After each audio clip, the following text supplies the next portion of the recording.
टिटवाळ्यातील वाजपेयी चौक येथे पाणी पुरवठा वाहिनीला पुन्हा गळती, लाखो लिटर पाणी वाया। टिटवाळा शहरातील वाजपेयी चौक परिसरात पाणी पुरवठ्याच्या मुख्य वाहिनीला पुन्हा एकदा गळती लागल्याने लाखो लिटर पाणी वाया जात असल्याचा प्रकार समोर आलाय।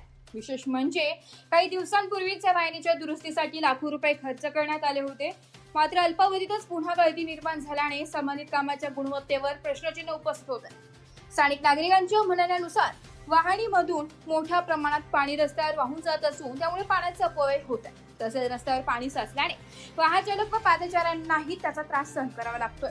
महापालिकेच्या वतीने नुकतीच दुरुस्ती करण्यात आली असताना पुन्हा गळती होणे हे ठेकेदाराच्या निष्काळजीपणाचं उदाहरण असल्याचा आरोप नागरिकांनी केला।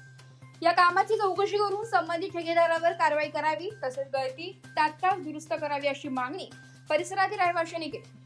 दरम्यान केडीएमसी प्रशासनाने या प्रकाराची गंभीर दखल घेऊन दोषींवर कारवाई करणार का असा सवाल नागरिकांकडून उपस्थित केला जातोय। Bureau report, Titwala news, Titwala.